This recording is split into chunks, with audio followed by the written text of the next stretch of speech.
The 2026 Catalan Grand Prix delivered one of the most challenging, penalty-driven, and emotionally exhausting weekends in recent memory. Red flags flew twice.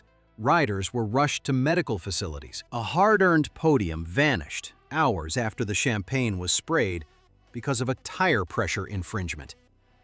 Through the haze of carbon fiber dust and technical scrutiny, a rider with a mangled hand navigated a shortened main race to the finish and claimed the top step. Processing a weekend this jagged requires looking at the facts. We have the winners who found strength in the wreckage, the losers who were robbed by the ledger, and the medical ruling that has currently fractured the Paddock's trust. This was not a standard Sunday at the circuit near Montmeló. This event provided a brutal roadmap for where the 2026 title fight is headed. It is unpredictable and physically punishing, being decided as much by engineers in the garage as by the gladiators on the asphalt. You need to understand every layer of this situation. Fabio Di Giannantonio is the starting point because his performance is the core of this story. The VR46 Ducati pilot, riding a year-old machine without the bottomless pockets of a factory budget, arrived in Spain and walked away with the biggest prize. The manner of his victory separates this performance from a lucky break. During the midway point of the race, flying debris from an earlier incident struck him directly, leaving him with an agonizing hand injury mid-race at speeds that would make most people hyperventilate. Most would have weighed the risk and pulled into the pits, but he did not. Imagine the sheer focus required to ignore a throbbing, swollen hand while wrestling a 300-horsepower prototype at 220 miles per hour.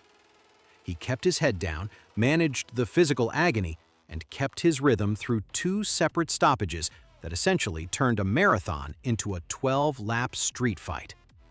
He crossed that line first, marking his second career victory at the premier level. Every ounce of chaos tried to derail him, and his own body tried to give out. The volatile nature of a restart, where a single twitch ends your day, should have swallowed him whole.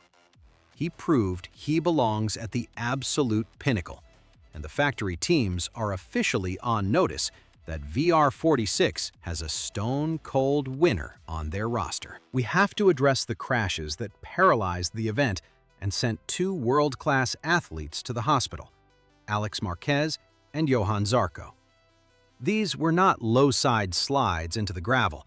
These were violent impacts that left the track looking like a debris field.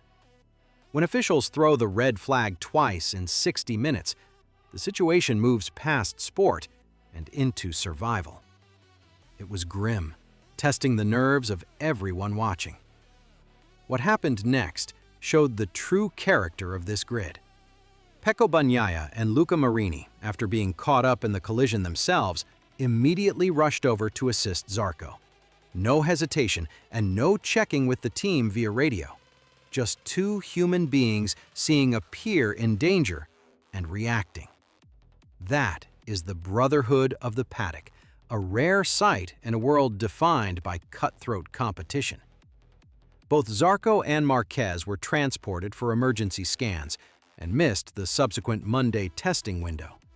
They came to the Catalan coast for points and left with bandages and bruises. These men are the reason we watch, and the cost they paid this weekend should not be glossed over by a highlight reel. Joan crossed the finish line in a brilliant second place. For a few glorious minutes, he was the hero of the hour. He had navigated a minefield of a race, kept his composure while favorites fell, and delivered a masterclass in defensive riding.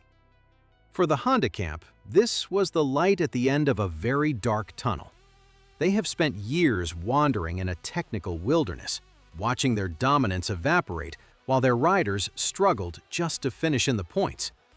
Mir had just handed them a reason to believe again. The mechanics were hugging and the executives were smiling. A 16-second time addition followed. The culprit was a tire pressure sensor that registered a fraction below the legal limit. Not a wide gap, just a tiny technical margin. In a 12-lap dash, 16 seconds is a death sentence for a result, dragging Mir from the podium steps all the way down to a lonely 13th place. All that effort and risk was erased by a censor. You do everything right, survive the carnage, celebrate with your fans, and then hours later, a spreadsheet tells you that you actually failed. That is not a racing loss, but a bureaucratic setback. The garage went from a victory party to a wake in the span of a single announcement. For the team, the violation occurred because the car's temperatures rose unexpectedly over a single lap. The trophy didn't move, but the soul of the result was ripped out in a steward's office. You could see the disbelief on the faces of the crew as they packed up the crates. They had the pace, they had the rider, they just didn't have the air pressure. Is it fair to enforce a rigid engine intake air pressure rule when the conditions were so challenging? This was not a clean, predictable run.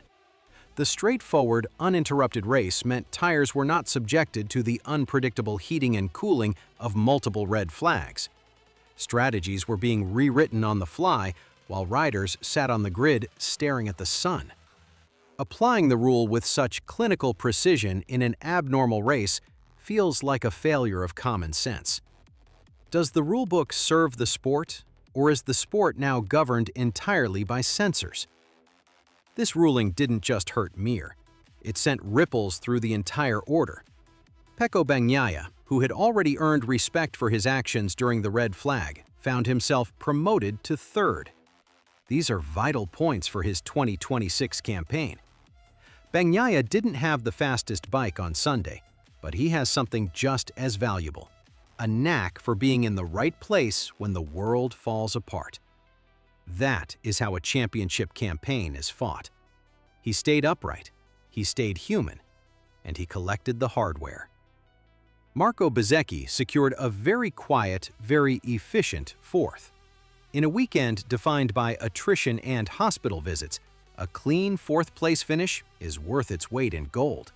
No drama, no penalties, just professional execution. Fabio Quartararo on the Yamaha came in fifth, a result deserving a closer look. Yamaha has been fighting an uphill battle against the Ducati juggernaut all year, and Quartararo is essentially dragging that bike into the top 5 through sheer willpower. He didn't make the podium, but he made a statement.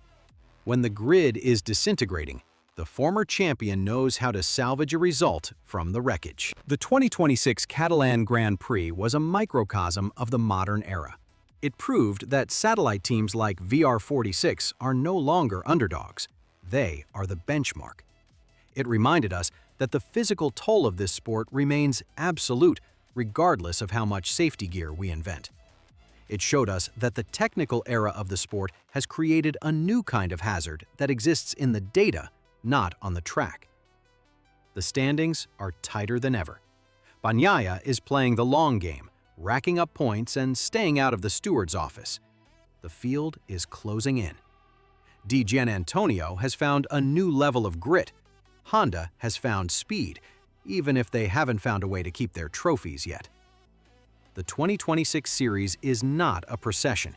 It is a war of attrition.